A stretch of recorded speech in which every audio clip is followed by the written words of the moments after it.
বোকা রাজ্যে বসবাস ওরে রে বোকা রাজ্যে বসবাস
আব্বা চলেন নাম গুলো প্লিজ চলেন আব্বা। আরে না আমি যাইতে পারবো না বলছি না, তোরা যা গোলনার ঘরে চলো তো। বুঝছি আব্বা, আপনি আমাকে বউ করে ভয় পাইছেন। তুমি যে অপরাধ করছো শাস্তি তো কেবল শুরু হলো মাত্র। ধরো আমি খালি সেলায় নামতে পারি নাই, এর বাইরে কি আমার কোনো অপরাধ আছে? এই তুমি তো বেখেয়াল কিসের জন্য? হ্যাঁ, তার শাস্তি তুমি এক পায়ে দাঁড়ায় থাকবা যতক্ষণ না পর্যন্ত আমি তোমার পা নামাইতে কমু। ফুলকি যদি আমার সাথে সংসার করতে না চাই তাহলে কি আমি জোর করে সংসার করতে পারবো? তোমাকে বয়স কম, ফুলকি যদি এখন চলে যায় তুমি তারা ছাড়া থাকতে পারবা? এই যে আমি আগেই কয়ে দিতেছি, ওই ওসিলায় ফুলকি গো বাড়িতে কিন্তু যাওয়া যাবে না।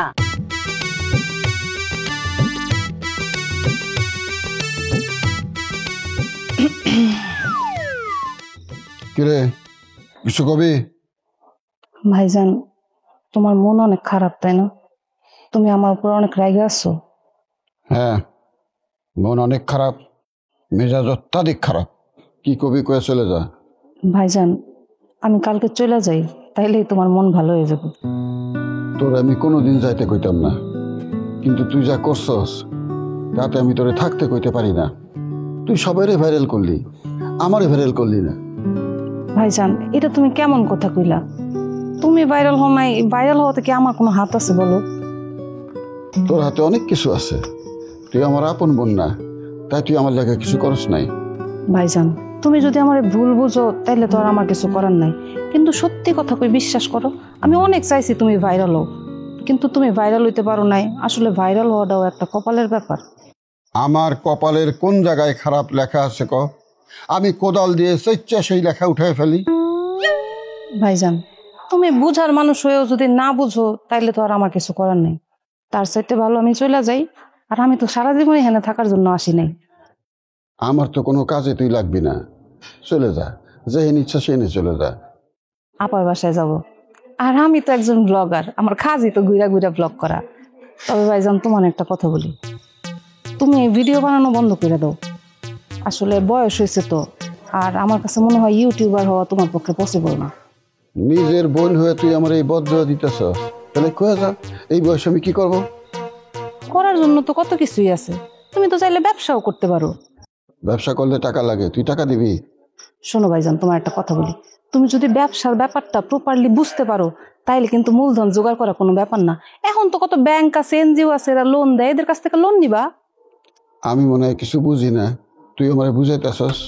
আসলে ঘটনা হয়েছে কি, ঘর জামাই থাইকা বসে বসে খাইয়া সব কিছু ভুলে গেছি। এই শেষ সময় এসে শ্বশুর আমার ঘাট ধরে বের করে দিতে চায়। এই ঘাট ধরাটা যদি সে আগে ধরতো তাহলে তো আমি একটা কাজ করতাম।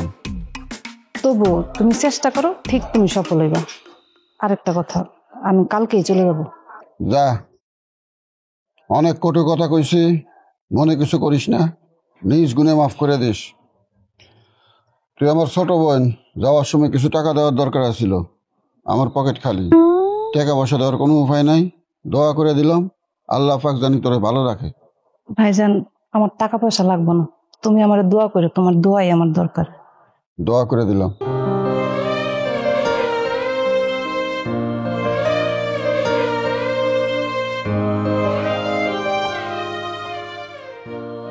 আব্বা চলেন।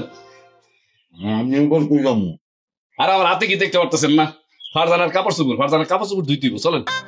কি তুই বৌমার কাপড় চোপড় ধুবি মানে? ফারজানা কই? আম্মা, সব কিছুতে কেন আপনি রাগ হন তো? ফারজানার পেটটা একটু খারাপ, শরীরটা দুর্বল, তাই আমি ওর কাজ একটু করে দিতেছি। তাই বলে তুই জামাই হয়ে বউর কাপড় চোপড় ধুবি? এটা আমার দেখতে হলো? আম্মা, আপনি বুঝতে পারতেছেন না, এই পৃথিবীটা অনেক সুন্দর, আর এর অর্ধেক বানাইছে নর আর অর্ধেক বানাইছিল নারী। এর জন্য আমাদের নারীদের একটু সম্মান দেওয়া উচিত। এতদিন পরে তুই তোর বউয়ের বলে আমারে শুনাইতাইছস? কই তোর বাপে তো কোনোদিন আমার কোনো কাম করে দেয় নাই। আরে আব্বা কইরা দেন, এখন কইরা দিবে। এই যে আমি কাপড় ধুইতে যাইতেছি, আব্বাও তো আমার সাথে যাবে। এর জন্য তোমার যত ময়লা কাপড় চোপড় আছে আব্বারে দিয়ে দাও। রে, তোর মাথায় আবার কি হচ্ছে? নতুন করে ইট কেছিস নাকি? হ্যাঁ, নাহলে তো এরকম আবল তাবল বলার কথা না। আব্বা, হিট খাওয়া লাগে না, মাঝে মাঝে ঠেলায় পড়লে সব করা লাগে, বুঝছো? আর শোনো, আমি যদি এখন কিছু কাম কাজ না কইরা দেই, তোমাদের বৌমা ফারজানা আমাকে হুমকি দিচ্ছে, সে নাকি বাপের বাড়িতে চলে যাবে। আর তুমি বলো, আমার বউ যদি চলে যায় বাড়ি ছেড়া, তাহলে মানুষজন কি কইব? তোর বউ রাগ করছে, তোর মনে যত চাই তুই তোর বউর কাপড় ধুয়ে দে, মাথায় তেল দিয়ে দে, বেনি করে দে, কিন্তু আমার কত বয়স হয়েছে তোর হিসাব নাই। এই বয়সে আমি কোনো কাম করতে পারব না। আমার তোমার বৌমার মতন ভাববো না। আমি এতগুলো ছেলে মেয়ে জন্ম দিছি, কোনোদিন কোনো কামের কথা তোমার বলি নাই, আর কোনোদিন বলবো না। মালিক যে দিন দিন বৌমার আঁচলে তলে যাইতাছে, সেটা দেখে তো আমি অবাক হয়ে যাইতাছি। কি হলো, তুই আবার খাড়ে আসিস কেন? যা তাড়াতাড়ি যা, নাহলে তো তোর বউ আবার থেতানি দিব। আম্মা, তোমার আমি আরেকবার একটা কথা বলে যাচ্ছি, আমার বউ ফারজানা সে একটা খুব ভালো মনের মানুষ, সে আমার উপর একটু রাগ করছে, বুঝছো? তাই আমি তার কাজে একটু সাহায্য করতেছি, বিষয়টা তোমরা অন্যভাবে নিও না। তুই আমার চোখের সামনে থেকে যা, নাহলে কিন্তু তোর আমি ঝাঁটার বাড়ি দিব। যাইতাছি। আব্বা, মানে একটা কথা তোমাকে বলা হয় নাই, মানে আমি ভাবছিলাম কি যে আমি হইলো কাপড় কাচবো আর তুমি হইলো মোবাইল দিয়ে ভিডিও করবা, আমাদের তো ভাইরালের ভিতরে থাকতে হবে, বুঝো নাই? আরে এই কথাটা তুই আমার আগে বলবি না, তাহলে আমিও যাই। কারণ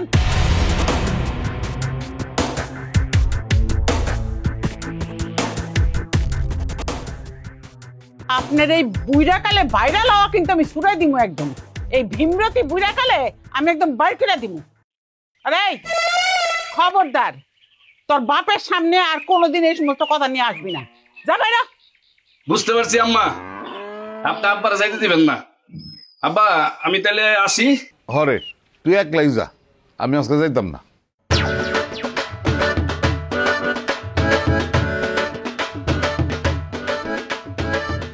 যতই চকচিপ দাও, আমি তোমারে পুকুর পাড়ে কাপড় কাচতে যাইতে দিতেছি না। আর আমিও দেখতাছি বৌমার কত বড় সাহস যে সামান্য সেলাই নাই না দেয় নাই দেখা আমার পোলারে কাপড় কাচতে পাঠায়, এটার খবর আমি নিতাছি। খারাপ এত বড় সাহস, কাম করতে পাঠায়। বউ রাখলি নেই, এটা একটা কথা।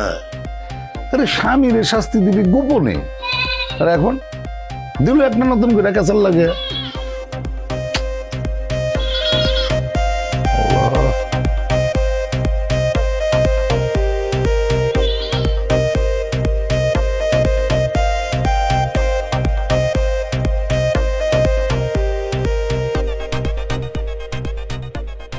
বউ, আমার শাস্তি কি শেষ হয় নাই?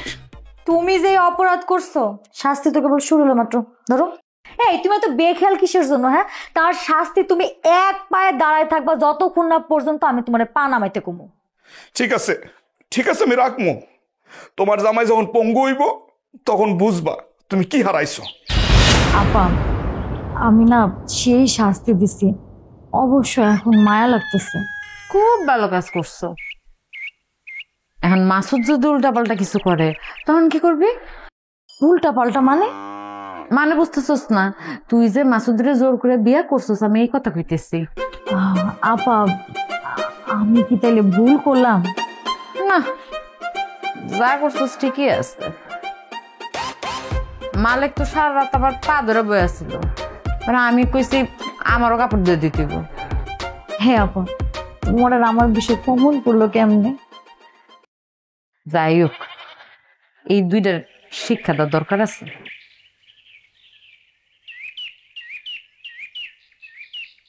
কি ব্যাপার, তোমার কোনো শরীর খারাপ? তো তোমরা বারান্দায় বৈশাখ গুজু গুজু করতেছো কেমনে? না ওই আম্মা হয়েছে কি সারাক্ষণ ঘরে শুয়ে থাকতে থাকতে হাত পাও কেমন জানি ব্যথা ব্যথা করতেছিল, তাই এখানে আসলাম একটু কথাবার্তা বলতেছি, এখন একটু শরীরটা ভালো লাগতেছে। আর তুমি আসছো কেন? আম্মা শুয়েছিলাম, আপা ডাকছে তো তাই আসছি। অজু হাতের তো শেষ নাই, কথা বলতে দেরি, উত্তর দিতে তো দেরি হয় না। জি আম্মা। আবার কাছে আম্মা। ফারজানা, তুমি কোন সাহসে মালিককে পাঠাচ্ছো কাপড় দিতে? আম্মা আমি তো দিইনি, সে নিজে ইচ্ছা করে। বুঝছি আম্মা, এখন আপনি জানতে চাইবেন তো মাসুদ কেন কাপড় কাচতে গেছে? ও নাকি কল পারে কাপড় ধুইতে পারে না, এই জন্য পুকুর পারে গেছে। কি মাসুদরও কাপড় ধুতে পারেছো? জি আম্মা। সামান্য স্যালাইন আনতে পারে নাই দেখা মহিলাকে কাজ অগরে দিয়ে করাইবা? আমি মা বাচ্চা থাকতে তো সেটা হইতে দিব না। তোমরা দুই বইনে বাড়িতে ঢুইকা যা ইচ্ছা তাই করবা, সেটা কিন্তু আমি সহ্য করবো না।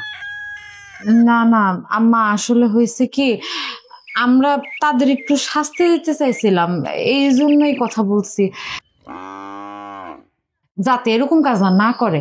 কিন্তু তারা যে এক কথা রাজি হয়ে যাবে সেটা তো বুঝিনি আম্মা। এই থামো, জানো না আমার ছেলেরা বোকা, তা করে এরকম কাজ দেওয়াটা মোটেও ঠিক হয় নাই। আমার কাছে বলতা কেন, আমি তোমার আব্বারে কত কথা শুনাই না, কিন্তু কোনোদিন দেখছো তারে কোনো কষ্টের কাজ দেই না তো। সব সময় মনে রাখতে হইব যে উনি আমার স্বামী। তাইলে তো আম্মা মনে হয় আমাদের বিরাট ভুল হয়ে গেছে। আম্মা তাইলে কি আমি মাসুদের কাপড় নিয়ে চলে আসতে বলবো? গেছে দেখো কি করে। আমার তো মনে হয় ওরা কোনো কাজ ঠিক মতো করতে পারবো না। আর আমিও তোমাকে একটা কথা কই, তোমাকে যে এত শরীর খারাপ কেন, বাপের বাড়ি থেকে ঘুরেও তো আসতে পারো, সেটাও কি আমার বলতে হবে? আম্মা আপনি তো ভালো কথা বলছেন, আসলে ভয়ে আমরা বাপের বাড়ি যাওয়ার কথা বলতেই পারিনি। আম্মা বিয়ের পর তো যাই নাই, তাইলে এবার যাই। ঠিক আছে যাইও, কিন্তু বাড়িতে অনেক কাজ আছে, বেশি দিন থাইকো না। এই আপা তুমি আর কাজ করো না, মালিক ভাইরে নিয়ে আমাদের বাড়িতে চলো, বিয়ের সময় তো যাওয়া হয়নি। বাবা রে বাবা, কয়দিন হয়েছে মাত্র তোমার বিয়ে হয়েছে, এখন এই বাড়িতে মন টিকে না। আমারে দেখছোস বিয়ের পর কয় বছর বাপের বাড়ি যায় না। সেটা ঠিক আছে, কিন্তু তুমি যাবা কিনা সেটা কও। দেখি মালিকরে জিজ্ঞেস করি, ও কি বলে, সে রাজি হইলে যাইতে পারি। আপা তুমি মালিক ভাইরে একটা কথা বলবা, এটা শুনবে না এমন তো হয় নাই কখনো। আরে ধুর, কি যে কস না, সব সময় শুনে নাকি। দেখ শুনি কাউরিতে দেখতেছি না, হ্যাঁ একজন ফাইলে জিজ্ঞাসা করতে পারতাম এক বালতি কাপড়ের মধ্যে কট্টু গুড়া সাবান দিব। আমি তো কিছুই বুঝতেছি না, জীবনে তো কাপড় চোপড় ধুই নাই। ও মা মাঝে ভাই, তুমি বালতি লয়ে এই জায়গায় আইছো কে? তুই যেই কারণে আসছস আমিও সেই কারণে আসছি রে। আয় হায়, বালতির মধ্যে দিতে এই ভাবির কাপড়, ভাবি তোমার কাপড় ধুতে দিছে না, তুমি কিছু কও নাই? রুকাইয়া তো তার কাপড় ধুইতে দিছে, তারে তুই কিছু বলস নাই? আরে তোমার সাথে আমার তুলনা করে না তো, আমি তো নতুন বিয়ে করছি, নতুন বউ, নতুন বউয়ের মন জোগায় চলা লাগে না? হ্যাঁ বুঝতে পারছি, তোর বউ তোর রিমান্ডে রাখছে। তা দাঁড়ায় আসছিস কেন, যা কাপড় ধোয়া শুরু কর। না মানে ধুইতেই তো আইছিলাম, কিন্তু ভাইজান এক বালতি কাপড়ের মধ্যে কত গুড়া সাবান লাগে এটাই তো আমি জানি না, আমি তো জীবনে কাপড় চোপড় ধুই নাই ভাইজান। আরে তুই তো দেখি অনেক বোকা আছস, কতটুকু গুড়া সাবান লাগে মানে? যত বেশি গুড়া সাবান দিবি তত বেশি পরিষ্কার হইব। এর জন্য মনে কর বেশি বেশি গুড়া সাবান দিয়ে পরিষ্কার করতে হইব, তাহলে আর অপরিষ্কার হওয়ার কোনো চান্স নেই। দেখছো এই বুদ্ধিটা আমার মাথায় কেন আইলো না? তোর মাথায় বুদ্ধি থাকতো যদি তাইলে আইতো, তোর মাথায় তো বুদ্ধি নেই। তুমি হইলে আমার বড় ভাই, তোমার কথা না মানলে আমি কার কথা মানবো কও ভাইজান? আচ্ছা ভাইজান, তুমি সাবান নাই না এটা কি লইছো বোতলের মতো? আরে বোতলের মতো না, এটা শ্যাম্পু আনছি। কি কও এটা শ্যাম্পুর বোতল? শ্যাম্পুর বোতল এরকম হয়? হ্যাঁ আর বিদেশ থেকে আনছি তো, অনেক দামি। এটাতে কি করবা? কি আর করবো, এটা দিয়ে কাপড় ধুমু। কি কো, কাপড় ধোয়া যায় শ্যাম্পু দিয়া? ধোয়া যাবো না কেন? এটা দিয়ে যদি মাথার চুল ধোয়া যায় তাহলে কাপড়ও ধোয়া যাইব, আর না ধোয়া গেলেও ধুই তুইব। ও তাই তো না, আমি আবার ভাবলাম গুড়া সাবান না তুমি এটা লয়ে এলে কেন? কেন, তুই কি ভুলে গেছস গতকালকে যে একটা দুর্ভিক্ষ গেল আমাকে উপর দিয়া? এর ভিতরে কোনটা সাবান আর কোনটা শ্যাম্পু এটা কি মনে আছে নাকি? যা পাইছি তাই নিয়ে আসছি। মাঝে ভাই, তাহলে চলো দুইজনে মিল্লা শ্যাম্পুটা কাপড় ধুই। হ্যাঁ চল। হ্যাঁ চল।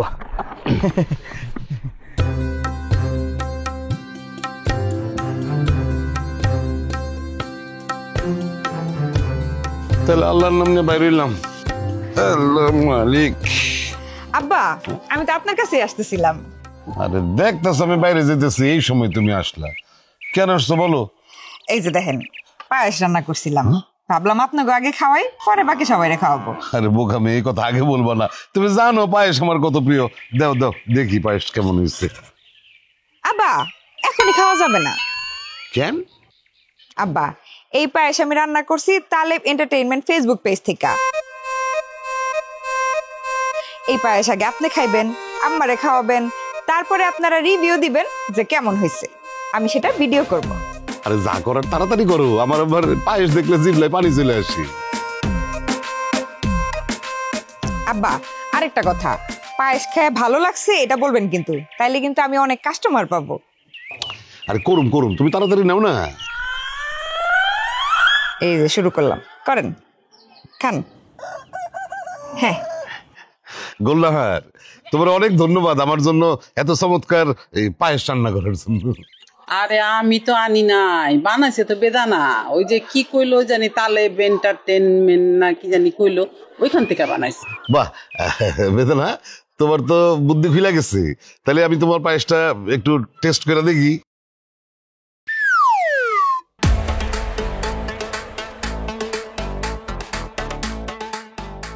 বাহ, কি চমৎকার পায়েস! আমি আমার জীবনে এত চমৎকার পায়েস খাই নাই। গোল্লার, তুমিও খাই দেখো।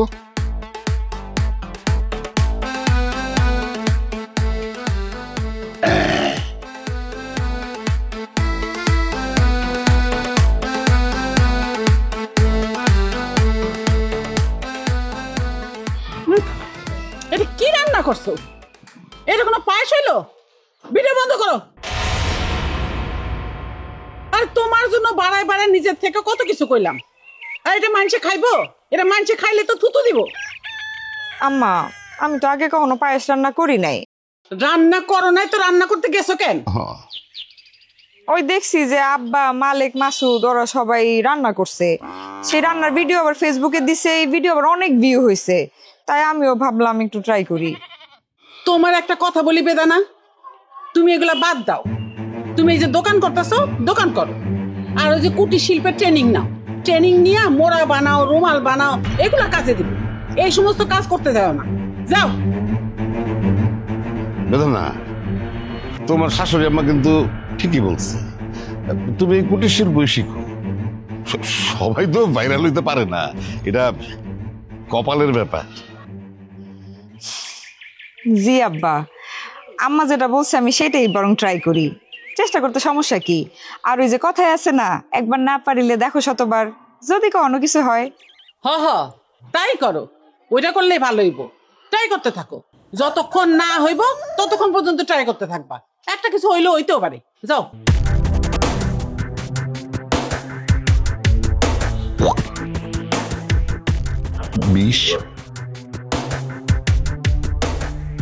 তোমাকে এই ভিডিওর যন্ত্রণায় আমার জীবনটা কিন্তু সারখার হয়ে গেল। এই সমস্ত কিন্তু আমার আর ভাল লাগতেছে না। ভাল লাগতেছে না? এত হিংসা মানুষের, নিজে ভাইরাল হইতে পারে নাই, আমার ভাইরাল হয় না, হিংসামি করে।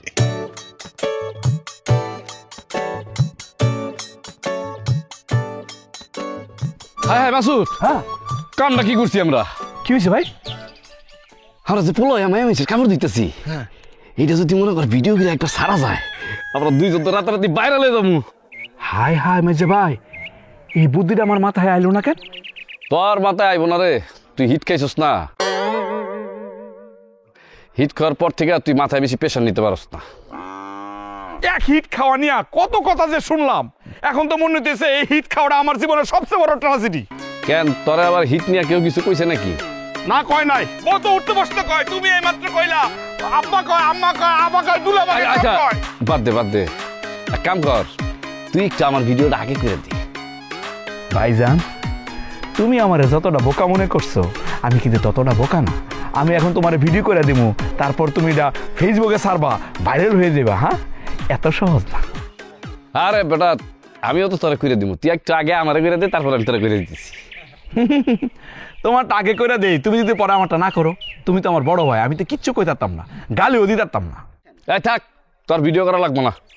তুই এক কাম কর, আশেপাশে দেখ কেউ আসতেছে কিনা। আমার তো জানো সবার চোখ একটু কম দেখি।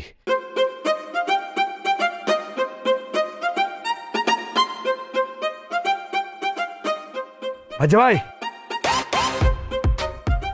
বড় দুলা ভাই আইতেছে, ডাকবো? আরে জোরে ডাক দে।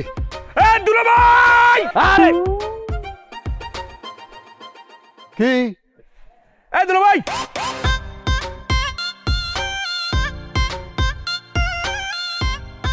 তোরা কি এত জোরে ডাক দিতে কইছি? হ্যাঁ, এখন তো মনে হয় 2-3 দিন কালো কম হুম। আরে কারেন্ট আসলে সমস্যা নাই, কবিরাজ আছে না, কবিরাজের বাড়িতে যাইবা, পানি পড়া খাইবা, তারপর টনটন দুলা ভাই। লয় কেমন আছেন? আছি, ভালো আছি। কি হয়েছে, ডাকলাকে? না মানে ওই কাপড় ধুইতেছি আমরা, দেখছেন তো নাকি? হ্যাঁ দেখলাম তো, কাপড় ধুইতেছো।